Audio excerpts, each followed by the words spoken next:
Good afternoon, everyone. Thanks for tuning in. My name is Melissa, and I'm here with Barbara, an international board-certified lactation consultant here at Memorial Hermann Southeast Hospital. We are here today as part of World Breastfeeding Week, and we're here to answer your questions about what it's like to begin your breastfeeding journey, challenges you may face, and anything that you might need to know to get yourself started off on a successful journey. Thank you so much for joining us, Barbara. Well, it's my pleasure to be here. So can you tell us a little bit about what World Breastfeeding Week is first? Well, World Breastfeeding Week is actually around the world. Really neat. It's put together by the World Alliance of Breastfeeding Action. So they're kind of a group that has said, this is really important. So not for just in Africa or in Europe or in Asia, in the United States, all around. We fire it up from the beginning of August till the 7th of August, and just try to be able to highlight what it's like to breastfeed, why it's important, and get that word out for people to support, because it's not just about doing it, it's making sure that the support is just built in. So what are some of the benefits of breastfeeding? Oh, there are so many benefits for baby and for mother. In fact, I've got a couple of little things that might help me remember some of those things.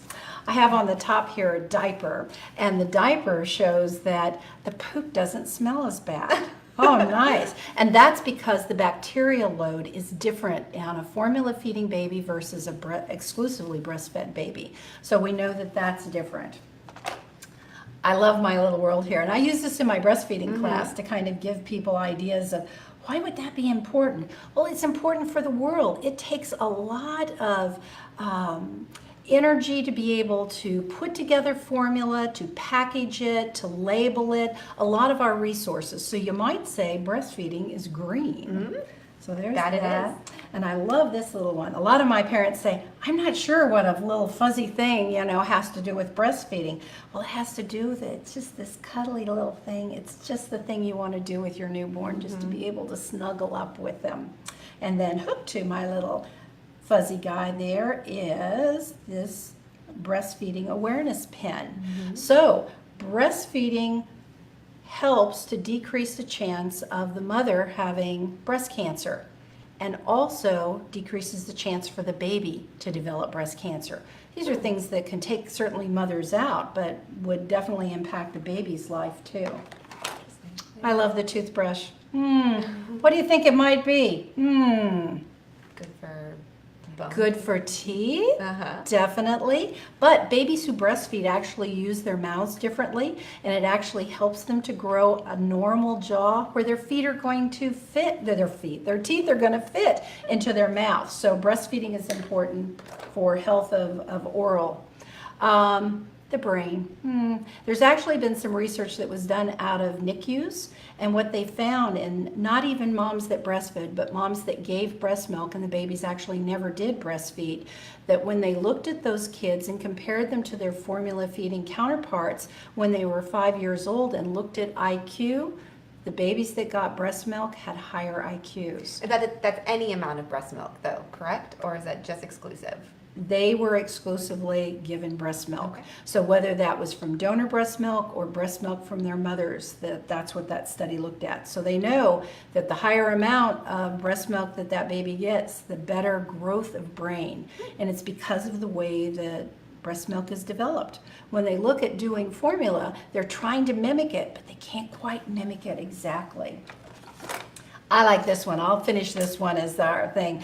It saves money. Oh my gosh. For a lot of people, this is so important because it uses up a lot of our resources on food sources that are going right through baby and right out into the garbage can. So being able to save it so that we don't have to spend money to buy formula, to buy maybe more and more bottles, that's going to save a mom money. And actually, if you breastfeed for an entire year, you can save probably up to about $500. That's almost enough for a major appliance. I think I did the calculation for myself personally, and I think it was more like $1,400 or $1,500. There you go. I know that formula is getting more expensive these days. Yes, it is. Yes, it is. So what about the chemical composition of breast milk? So what is the difference? Why is it better for the baby? And one of the things that I found that that I heard that was really interesting was that your milk actually changes. So when your baby needs something specific, the breast milk actually changes to meet those needs. And even if you as a mom are sick, there can be some benefits for your baby as well. So I like looking at how actually, if you look at the components of breast milk and compare it to formula, and they've done lots and lots of research trying to make it better and better, and they're finding other things that are in breast milk and trying to get it into formula. But formula is a non-living source. It can grow a baby, but you get optimal growth with breast milk when we have adequate amounts of breast milk. So the beginning portions are the same, and from there it takes off, and we have so many more things that are actually in breast milk. Your hormones, your anti-allergen agents, enzymes, growth factors. There's no way to bottle that up and put it into a formula that's going to sit on a shelf maybe for months before it finally gets to a baby. When a baby nurses, the baby's suckling action is different depending on what it needs at that particular feeding. So their sucking is different to tell the breast, please make me food that has extra water in it because I'm really, really hot today. Or maybe I'm really, really hungry and I need some extra fat cells coming in. I will suck differently to let the breast know to deliver that down to me. So the milk that you make when your baby is 2 weeks old is very different from your milk that you make when baby's 18 months old. But I think the more interesting fact is the milk is different at 8 in the morning and it's different at 8 in the evening. It responds to what the baby's needs are. Fascinating. That is very, very interesting. And so what is the difference? You hear about colostrum actually, and that's the very beginning milk that is made when the baby is first born. Can you talk about that and how I hear that's like a nutritional powerhouse for It is a powerhouse, and it's actually in your breast from about the 4th month on. So your breast is already preparing for breastfeeding. Most moms will find that their breasts feel a little bit heavier. Usually they will change in size. In fact, I'm concerned if mom reports, I have no changes in my breast and here I'm almost term. That's a sign that you'd really want to follow up with a lactation consultant to know, is that going to place your baby at risk? So as they go through the pregnancy, there's changes going on. You have colostrum that is set up, and when the baby is first born, that baby can go right on your chest, and baby starts to look for its first feed, and that feeding is very, very similar to amniotic fluid. The taste of the colostrum is very similar, and it's probably partly because the sodium amount is very similar. So it's higher in sodium, and it's what the baby's kind of been used to drinking. In fact, when they're inside, they drink almost a quart of amniotic fluid a day. So they've been used to drinking and drinking and drinking. Then they come out, and now they have to perfect a latch to be able to get that colostrum. So the colostrum right at the time of birth for about the first hour tends to flow very easily. You have these hormones that hit, oh my gosh, I'm falling in love with my baby as I'm holding my baby and stuff. Those hormones begin to flow, and with that, the flow of the milk. We find that if we do send a baby to the NICU, the baby has problems, we want that mom pumping or hand expressing her milk in the first hour. It's the time we can often get the most of that special colostrum and hold it until our baby's stable enough in the NICU to be able to receive that milk.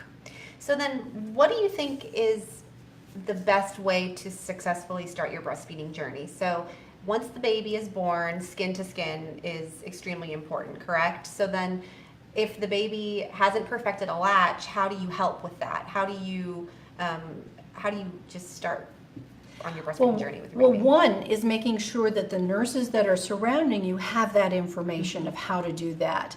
Here at Memorial Hermann Southeast, we've recently received a designation called Baby Friendly. Now, for the last good many years, we've also been Texas 10-step. And Texas 10-step has about 85% of the steps already in place. So we were already working with our nurses, helping to train them so that no matter where that nurse is working, whether it's in labor and delivery, in the NICU, on postpartum, they know how to support the mom in their efforts of beginning to learn how to breastfeed. How do we know that that baby is latched on well? All of that stuff they're going to be able to help you with, and it's the lactation consultant that kind of swings by and says, How is it going? Be able to really take a closer look at that latch to ensure it's good. Sometimes it's just about the babies having access. The quicker that they're placed skin to skin, usually within less than 5 minutes, and just remaining with the mother skin to skin for the first hour of life at least, or at least until they happen to latch on, and accomplish that first feeding. Even our moms who are deciding to strictly formula feed, we still put those babies skin to skin because it actually helps to calm down their heart rate, to comfort them, to get their respiratory system all in order, and to provide warmth for them. So the mother's chest actually heats up to keep the baby at the right temperature. So that skin to skin, very, very important. And very important actually on the Texas 10-step and becoming baby friendly. Wonderful. So what are the keys to establishing a good milk supply from the beginning? So from the time that you're in the hospital until you get home and through your entire journey, of course. Well, if you look at the 10 steps, it's all in there as to exactly what you need to do. The immediate contact of the newborn is definitely a big help. They did a wonderful study that they looked at the more of the steps that a hospital was having with the mom, the easier her chance of having an established milk supply that she could keep her baby exclusively breastfeeding. So those things are skin-to-skin contact, no artificial pacifiers or artificial nipples given to the baby. Even if there was a medical indication to supplement the baby, then we're going to give that in a manner that doesn't disturb the baby learning what it needs to do to latch onto the nipple properly. The whole mechanics of how they suck is different with suckling at the breast versus sucking on a nipple. So we want to avoid that until they've begun to perfect what they're doing at the breast. Also rooming in, keeping the baby at your side so you begin to learn what is the feeding cue, what does it look like? My baby's just starting to wake up, so I don't wait until the baby's crying and then disorganizes what it's doing, but I begin to respond by bringing my baby close. Then baby begins to look for the breast, and we can bring the baby down to get the baby latched on. Latch on is really important. It's probably one of the big tenets to help it make it happen well. And helping a mom to make sure that she's got that information before she gives birth is so helpful. So moms just coming in and figuring the nurses are going to tell me everything that I need to know, you become overwhelmed by the amount of information. I don't know if you experienced that with your little one. I did. It was extremely overwhelming, but it was so helpful to have lactation consultants on site at the hospital. I didn't deliver here at Southeast, but at another one of our baby-friendly Memorial Hermann hospitals. And I had lactation consultants coming in 2 or 3 times a day. And, while my baby was screaming and I was hormonal and trying to figure out what I needed to do, it was extremely helpful. And I left with the tools that I needed to continue breastfeeding when I got home. My absolute heart's desire is that people come into the labor and delivery already with some of the tools in their pockets, and that's by attending some sort of class. So important. So if you're thinking that you're going to be breastfeeding, I want you to be very well prepared and already have some of those basics. So when we talk to you about what those basics are, you think, I've heard that before. Oh yeah, I think I can do that because now I'm beginning to remember. You're beginning to put all of those parts together. So whether it's positioning baby, trying to figure out exactly how to make that latch on happen, those are important. Knowing what the size of your baby's tummy is. Oh, I've got samples, yes. Because that's one of the things too, is when you're first breastfeeding, you really don't know, is my baby getting enough food? Surely the baby's only been drinking for 30 seconds or 1 minute. That's not enough to get them what they need. But in the beginning, they don't need too much, do they? They don't need too much. That's because a newborn's tummy is about the size of a shooter marble. So it's a little bit bigger than the smaller marble, but it doesn't have a lot of stretch to it. Even if we said, gee, we need to give this baby a bolus of a whole bunch of food because the blood sugar is low or whatever, we could overstretch that tummy and put a bunch of food down into there, but most of the babies will throw it up because they're just not used to having their tummy stretched. So having high quality food that goes into the belly at this size is very important, and that's what the colostrum does. The colostrum is very different than the mature milk, the breast milk later on. The colostrum is very, very high in protein per volume, very different than formula, very different than mature breast milk. And so it actually helps to stabilize that blood sugar over time much, much easier than either formula or mature breast milk. So size of tummy day 1, size of tummy day 3, about the size of a ping pong ball or a golf ball. Okay. It's not that it's grown in 3 days, but it's learned to stretch a bit. So the baby here at day 1 is usually taking in about 5 milliliters. It takes a lot of suckling to get in 5 milliliters. What amount is that? About a teaspoonful. That's a normal amount for day 1. And that's every time baby feeds. Baby probably feeding 8 to 12 times a day. They need a lot of practice. And for them, it's hard work on their jaws. But that's also important for establishing your supply. Exactly. Making sure that the baby is feeding often. And so that's helping to talk to your hormones to make them more responsive. Baby being up against your skin is also talking to the hormones. So when they come down to the breast tissue is actually more responsive to that hormone to make milk and to push the milk down. So that's our day 3 belly. By the time the baby's about a week old, sometimes 10 days, the tummy's about the size of a large chicken egg. Doesn't look like any chicken I've ever seen, but about this size. And it holds about 1.5 ounces, sometimes 2 ounces, where the baby at 3 days, it's almost an ounce. So still small amounts and needing to feed really, really frequently to take in enough milk to begin to start that growth process and helping baby to grow. So then how do you know that your baby is getting enough? So I look at output. Input talks a lot about output. In the first day after birth, if you've received IV fluids, a lot of that IV fluid can get into baby, so they kind of come out super plumped.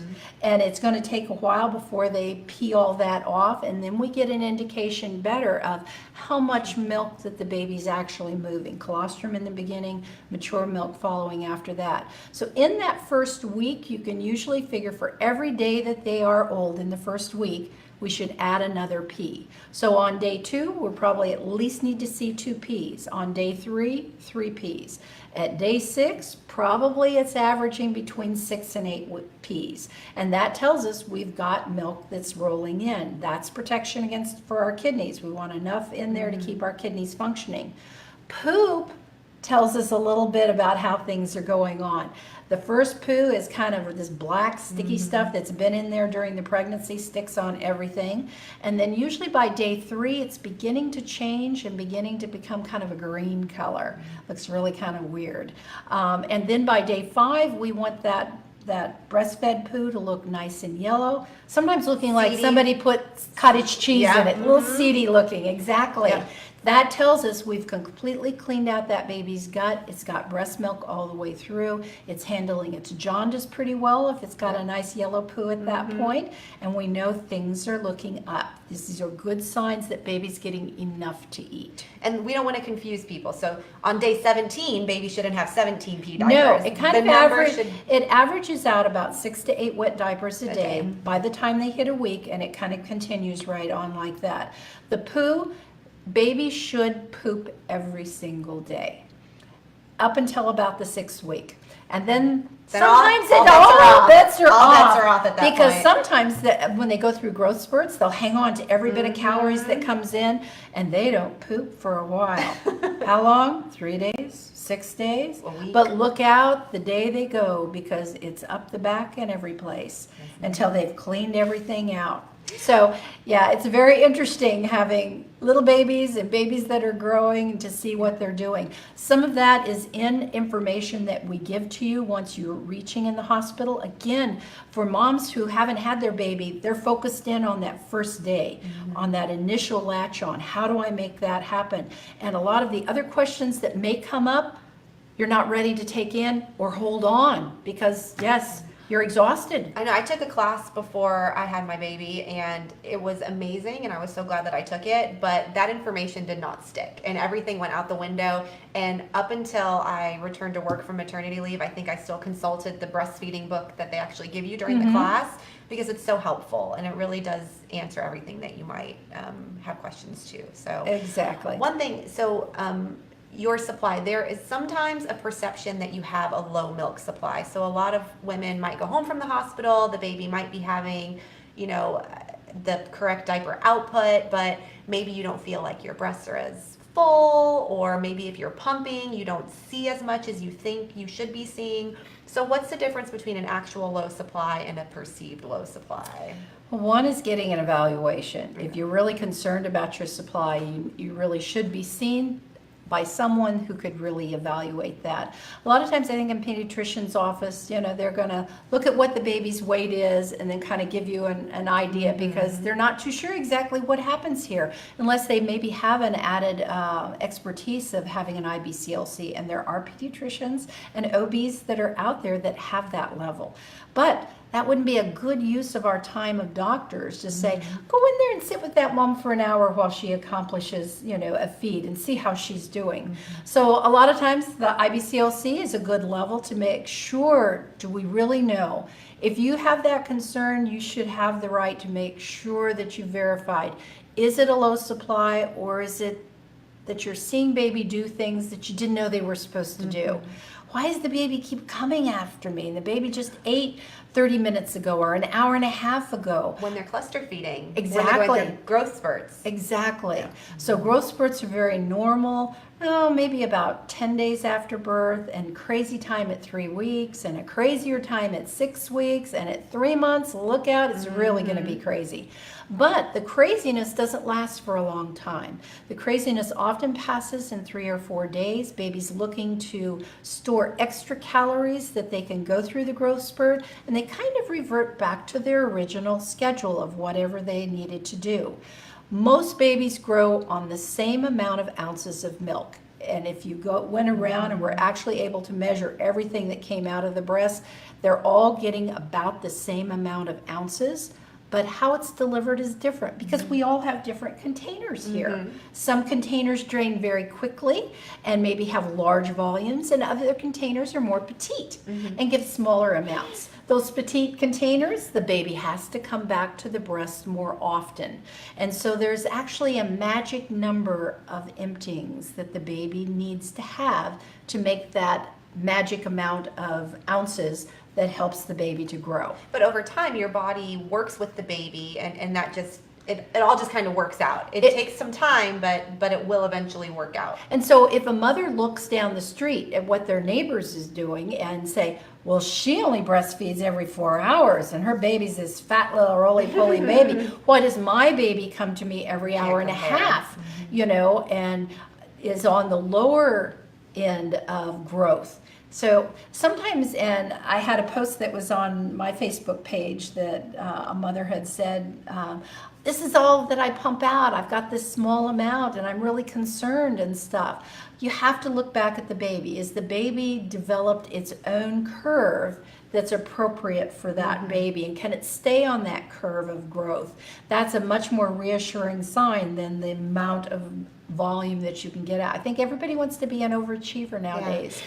They want to be like the mom they've seen on Pinterest and stuff that has this freezer full of milk. Not everybody can do that.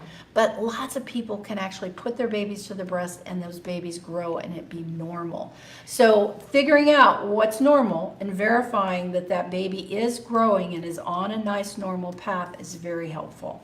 And one thing, we're going to talk about pumping in a minute, but one thing to note also is that whatever your pumping output is, that's not really indicative of your supply, because the breast pump doesn't necessarily empty your breast like a baby will, correct? Exactly. And so because, remember I said that a different kind of suck can tell the breast what kind of mix of milk that it wants. The breast pump does not have that ability. And so the breast pump is going to give kind of the standard amount, where your baby may say, hey, I needed some extra calories. Yeah, you can give me some extra fluid, but I needed that high fat amount. And that's what your body's going to deliver, just the right mix of things that that baby needed for that feeding. So you really can't compare the two.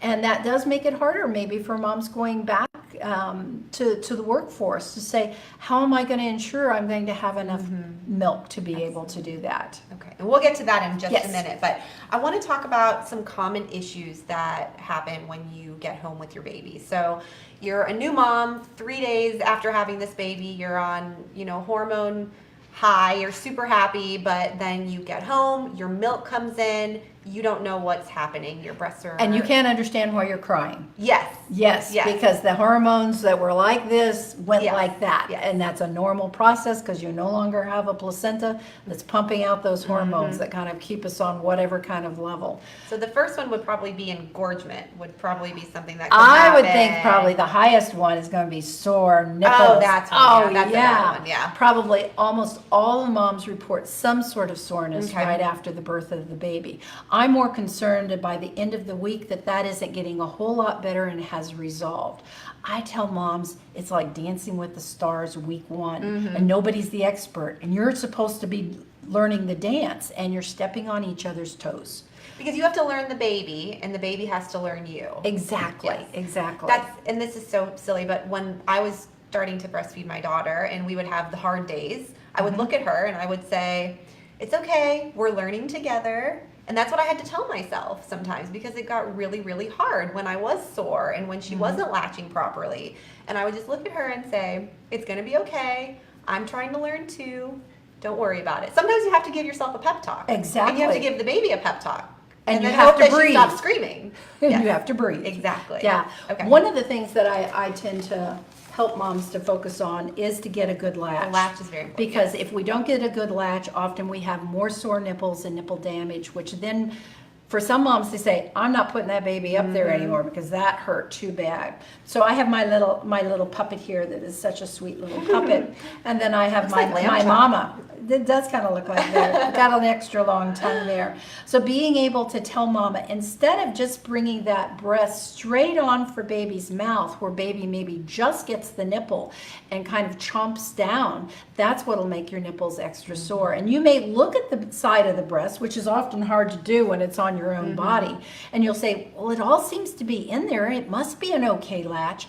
It may not be deep enough because instead I tell moms, put that nipple up to the nose and kind of drag it down and watch baby look for the nipple. And I'll do that several times until my baby gives a really wide latch and they'll hold it there for just a mere second. And where my hand is holding around baby, I see that big wide latch. I push baby in and baby actually takes a much deeper amount of that breast tissue in. There is a video out that talks about how the mouth is created on the baby, so their palate. And if we just bring a nipple in to where it hits the hard palate, that's where damage occurs because that tongue is kind of pushing that nipple right up into the hard palate. And sometimes when the nipple comes out, it'll look creased to a point, or it may look like a new lipstick tube. And you'll say, my nipple didn't look like that when I went in. Yes.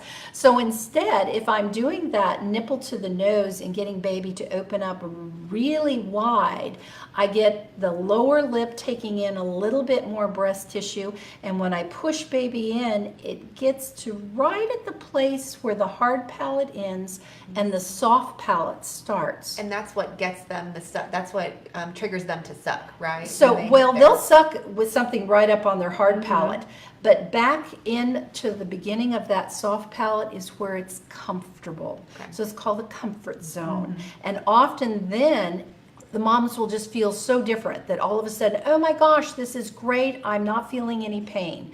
So being able to perfect of getting baby's mouth to open, and if we kind of just cuddle baby close and the nipple's all there, baby just slurps in. And that's not what we want. We want to just do that tickle, wait for a big wide open so that it gets an entire mouth of breast tissue. And that takes time to perfect. It does, It's not it something does. for something that is so natural and hardwired into us as human beings.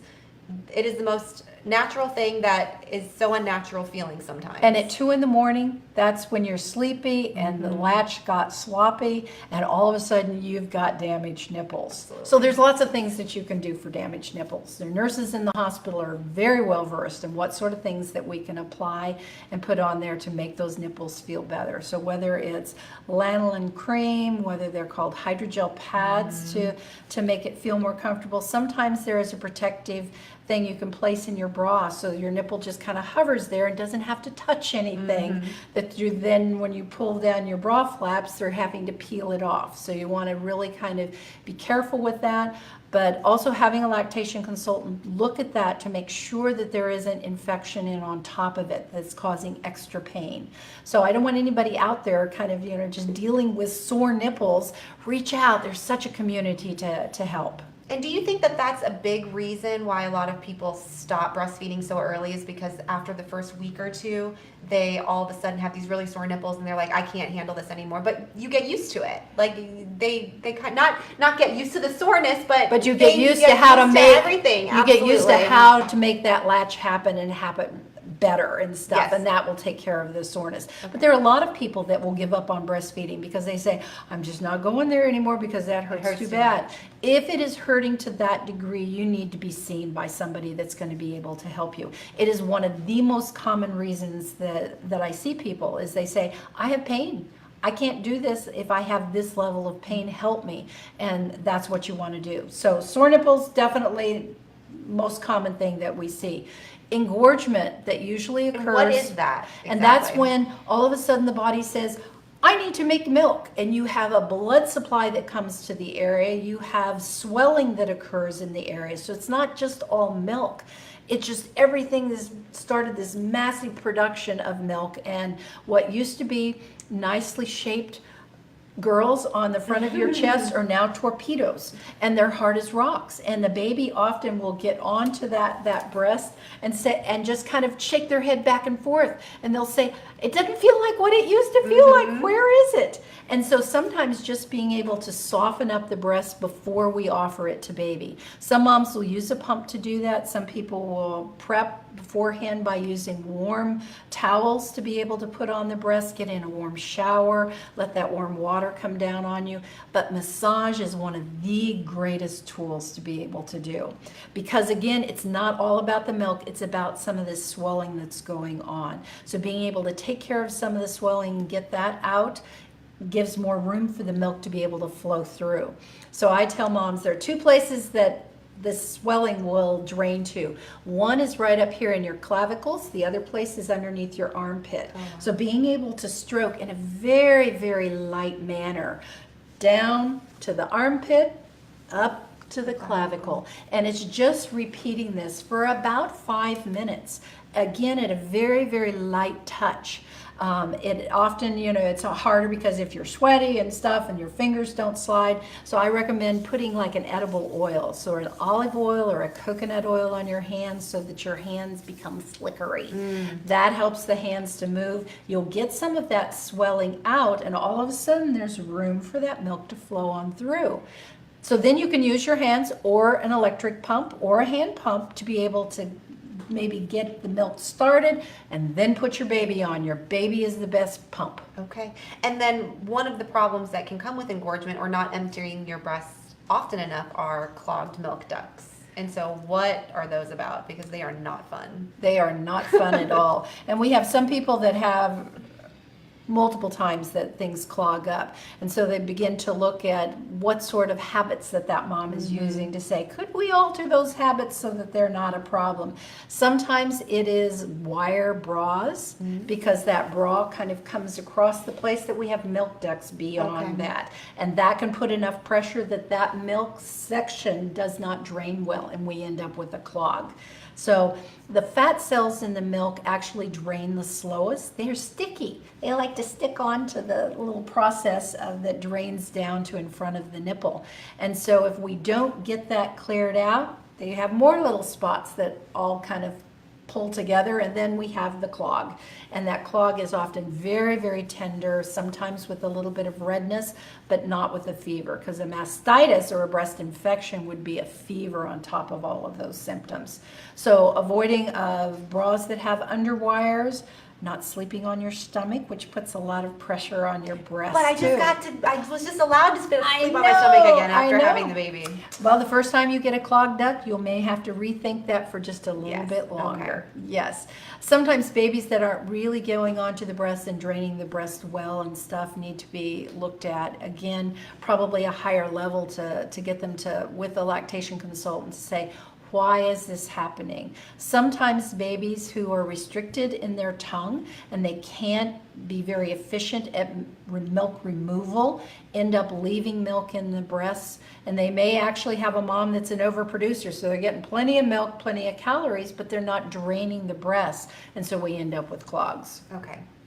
So moving on, so you're on maternity leave and everything's great and you're finally figured out how to breastfeed your baby and you have a good rhythm going, and then a lot of moms go back to work. So what would you say to a mom who might be feeling discouraged about going back to work and wondering, how is it that I can still breastfeed my baby and go to work for, 8 hours a day, factoring in travel time? I'm 10, 11 hours away from my baby in a given day. What can they do? So we know in the United States, most of the moms are going to go back to work.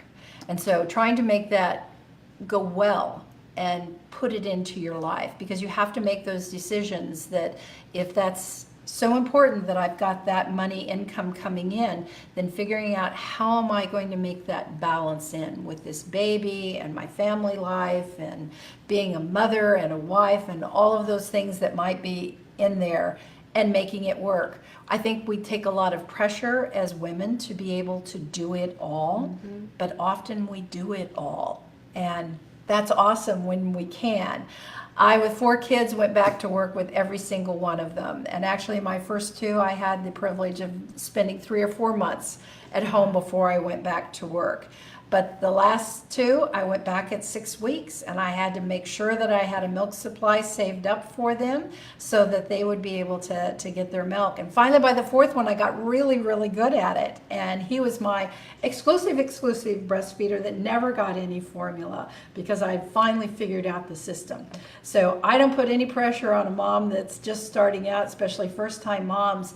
Keep at it, keep trying, keep working with it. Having a good pump to be able to establish a good milk supply and making sure that you're capturing some of that milk is very, very helpful. So knowing that you can get a hold of a breast pump to be able to make your breastfeeding journey continue on past going back to work, very, very helpful. With Obamacare the way we are now, you can still get a breast pump from your insurance company. I have a lot of moms who are Medicaid moms, and they worry, oh, but I'm a Medicaid mom. Yes. Even the Medicaid moms, your insurance will provide you with the breast pump. So knowing how to get that is very important. There are a lot of what are called DMEs, or durable medical equipment, places that will supply people with breast pump. Often the doctor's offices are really good about knowing what some of those websites are that you could go in and say, I live in the state of Texas. Click. Let's see, what's the name of my insurance company? Click on that. Whether you're a Medicaid or whatever, it's going to have the name of your insurance company. It'll be on that drop-down list. You click on that, and then you will see the different breast pumps that are offered. And then I always tell moms, go over to Amazon and see how many stars that particular pump has, so that to make sure that it's going to meet your needs. If you're just maybe working part-time and maybe you're missing one feeding, you might not need, a double pump setup, that has all the bells and whistles. If you're going to be a nurse and going back and working 12-hour shifts, and now we're going to be even gone maybe 13 or 14 hours, I need a pump that's going to last me. I'm going to make sure that I'm reading those stars in there and people's experience, that their pump lasted them a good long time. So I'll often bring up a site for a mom and say, these are kind of some of your choices. Take a look at these.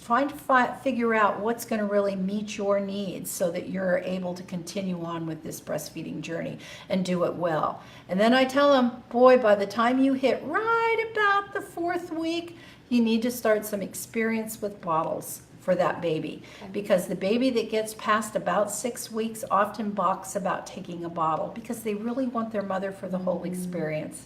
The smell of mom, the taste of mom, her heartbeat, whatever you like to wear, necklace, earring wise, they want the whole thing. And that can be difficult for babies when they go then to daycare, because then they'll be away from their mom for the entire day, and they refuse to take a bottle at all because they're just not used to it at that point, which is that's heartbreaking for the teacher, for the mom, for the men and the well, that's when we get the real worried calls. They won't take a bottle. What am I to do?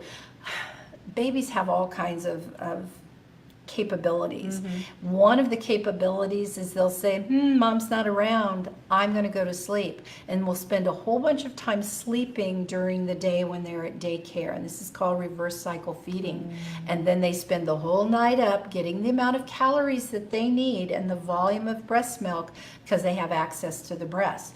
Really hard on working moms to be able to have to do all of those feedings during the night. So not an easy thing to do, but babies often have ways of making it happen. So then how do you break that reverse cycling? You know what I mean? Not necessarily to be broken. You know, you have to look at the individual baby and try to figure out what things can I do so that I feel rested, at least semi-rested, because really you're not rested at all, probably for almost the first year after giving birth. I was lucky. My baby started sleeping really early, so I don't know how, but I don't know how it is. Some are like that. We just never know how they're going to come out. So, sometimes I think some of the things that are out there is be able to look at your community, because that is such a big help. If we think we are in isolation, that's when we really get into problems, and we throw the baby out with the bathwater and say, breastfeeding ain't working, I'm not going to do it anymore. Instead of asking our community, how did you do this? What did you do to be able to work with La Leche League, some Facebook groups? Bring in that information. This is where I am. This is my problem. What did you do? And look at the responses that come back. I am always amazed at the ingenuity of moms and what they'll bring up to say, this worked for me. And then you kind of have to figure out, is that going to work in your family life? Does it match what you're trying to accomplish? Sometimes yes, sometimes no. So pick through that, the jewels that are out there that are going to help you to make that work. Having a great milk supply by the time that you're actually gone and back at work may be one of your most helpful things. So doing pumping consistently in that 4th week, maybe 3 to 4 times a day. I like to do it first thing in the morning, because that's what's going to capture a little bit of extra milk. So if you actually put baby on one side and put your pump on the other side, you got this great letdown because your breasts are responding to the baby there. And this side will just let down some extra for you. And then when baby's finished, we burp the baby and we put the baby on the side you pumped, and the pump on the side the baby just finished nursing. And your body, because it has a higher prolactin level, and that's the hormone that actually makes the milk, says, whoa, the baby's really hungry today. And my prolactin level's higher, I can make some extra. So we're not swiping the milk from baby. Your body's actually making some extra. So that's a really nice technique of way to do it. Sometimes in that next following week, you may be able to do first pumping in the morning and maybe second feeding of the morning to be able to capture that extra milk and start your supply in the freezer. And that's something we didn't really talk about, is supply and demand. That's how milk production lasts. Exactly. Correct? Okay. And so the more you keep the breast empty, the faster it thinks it needs to fill it up. And if we just leave the milk in the breast, because some moms will say, well, I can pump out a higher volume if I wait 4 hours and then pump. As soon as that little cell that is actually making the milk is full of milk, it sends a signal to the milk makers to say, nobody wants this, make it slower and don't make as much. And so it's starting on that weaning process. You may be able to get your 4 ounces at a pumping this day and the next day, but give it a week and you're going to start making less milk. So we want to keep it drained, keep it drained, keep it drained, and it just keeps making more and more. It's a way to support it. So how often would you recommend that a mom returning to work, if she had a normal 8 or 9 hour shift, how often should she be pumping when she's away from her baby? She has to look at how the baby nurses. So what we talked about before, about that baby that goes 4 hours, and is this plump, big, fatty baby and stuff, has got access to an easy flow. So that mom could go 4 hours between pumpings. But that mom that says every hour and a half, my baby wants to eat, she probably needs to be pumping about every hour and a half. That's hard for a lot of moms in the way that their job situation is. If you are an employee of a company that has 50 or more employees, by law, you need to have a place that you can pump your breasts and it not be a bathroom. So knowing what one's rights are by law is a nice thing to know.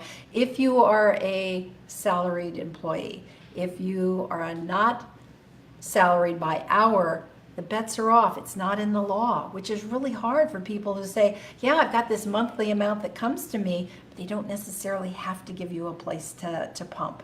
Okay. So there's more that could be done in laws to protect breastfeeding, absolutely. If there are less than 50 employees, they don't have to carve out a room for you to be able to pump. So then it can be a little bit harder. There are some pumps that fit in a bra and will drain milk even without very discreetly. So that could be an option of a mom. For moms that are home in the beginning, there is a really neat pump that's out right now called a silicone breast pump. And there are different companies that make them, but it's all one piece, so it's very easy to clean. It actually provides just a little bit of suction to hold it in place. And as the letdown happens here in feeding the baby, it just kind of drains without the actual pumping action. So there are a lot of moms on Facebook that say, oh my gosh, this was a godsend to give lots of extra milk saved up. So it's a really nice choice.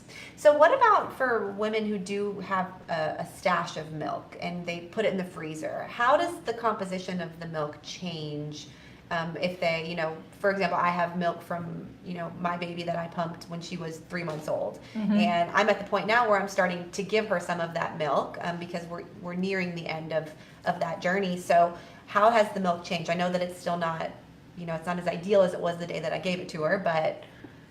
So it's going to change a little bit, depending on what was going on in your life during that time. If you were on any medications, if maybe you were coming off of an illness or something, it may have extra antibodies in there against that particular illness. We know that freezing does decrease some of the good components on that, but there's still so many others that are still active that it's worth continuing to give. I like to be able to rotate that stock on through, so making sure that you do label it and you've got the date so you know kind of an end date. There are different recommendations as to how long to keep milk. So you will find, going to a hospital, they're going to give you something that's going to have some information in there on how long that you can keep breast milk out at room temperature, how long in the refrigerator, and how long in the freezer. I like to tell moms it can go a bit longer if your deep freeze keeps ice cream, so it's really hard to scoop out. It's a deeper frozen, and that's going to help protect that milk for a little bit longer. So if your baby is sick, if you are sick, then it's really helpful if your baby has access to fresh milk, because that's going to be against those antibodies that baby's been exposed to. So even if you're using some, frozen stash, you may want to change it so that you're giving some fresh breast milk also. Okay. You mentioned all of the community resources that are available, so La Leche League, Lactation, the Lactation Foundation. And they were actually set up to be able to just take care of WIC clients. They had gotten further funding, so they can see people usually within 1 or 2 days of a call in to be able to get an appointment. It's with an IBCLC, so International Board Certified Lactation Consultant. They're a really great group of people. They're very easy to get to, right near NRG Stadium. I tell my moms, easy access off the freeway and back on the freeway, so it makes it real easy. But they're a great group of people, and nobody takes money out of their pocket to be seen, so that's a nice option. Some moms say, I want somebody to come to my house. And that can be a great option too. If you actually put into the internet lactation consultant in Houston, you're going to come up with some good quality sources. One of the sources will be our United States USLCA chapter that kind of gets you to those places, not only in Houston but any place in the United States to be able to get help. The bigger international group, which is ILCA, so that'll be one of the options there. Again, you just put in like your zip code and it's going to take you. These all people will see, and it'll actually be able to filter out if you want a home visit or you're looking to find someone within a hospital setting. So that'll be able to give you guidance. Okay. And Memorial Hermann also gives out this booklet to all of the new moms, and we have it available online as well. So I think we're going to post the link in the comments to that. So I love our new beginning beginning book. It has so much information, but 50 pages, you're not going to be able to memorize all the stuff, but you've got it accessed at home. And if it gets buried under all the new baby stuff that arrives and stuff, just knowing that it's there on the website and you can get to it and be able to flip through it. I always tell moms, look for the very back page because it has a lot of resources for a lot of different things besides just breastfeeding, just a lot of contexts that a lot of new parents are needing to reach out, whether it's how to buckle their babies in safely into car seats, or what if I'm depressed after my baby and I'm not feeling the happy like everybody else talks about. What resources do I have to be able to reach out so that I can work through those things? Very, very helpful resource. So I always point people to that. Well, thank you so much. I really wanted to highlight that Absolutely. Memorial Hermann Southeast has recently gone baby friendly. This is that highest level of designation of having all of the 10 steps that are helpful for a mom to successfully breastfeed, having all those in order. So I always like moms knowing that they can get that highest level. Look at where your delivering facility is. There are approximately, I think it's about 31 facilities in the state of Texas that are baby friendly, but like 11 of them exist in the greater Houston area. That's a huge amount. And 4 of them are in the Memorial Hermann system. So we're running the pack there just a little bit, trying to make sure that we are doing the right thing for all mothers that come to us. The next step down from that is actually the Texas 10 step, and I love to be able to highlight them because the state of Texas has done a lot of work to get us good quality information, good handouts to be able to get for families. They are kind of overshadowed by the Department of State Health Services and just do a wonderful job that if you've made Texas 10 step, you have reached 85% of the baby friendly criteria. So that's just like one step closer to going baby friendly. We want people really walking into a facility that's going to give them good quality information every single time, and going baby friendly is the way to do it. Well, and Barbara, IBCLCs like you and the others across our system are really what make the difference for the moms. It's the L&D nurses, their physicians, everybody that really touches them throughout their entire journey. So thank you. As a mom who went through it, the assistance is invaluable. So thank you for everything that you do and the support and the advocacy. It's very much needed, and we appreciate it. And we're stretching out to the greater Houston area on a group called Intent, and they're with the Healthy Living Matters from Houston area to try to push out to know that breastfeeding is one of those first steps to eating well. So starting at the beginning, this is important, and they're helping us to really go out there and let the community know. Thank you. Well, thank you. Well, thank you everybody for tuning in today. We appreciate it. If you would like to leave questions in the comments, we would be happy to answer them later. We'll have Barbara on standby. And thank you again. Happy World Breastfeeding Week, and have a great day. Bye-bye.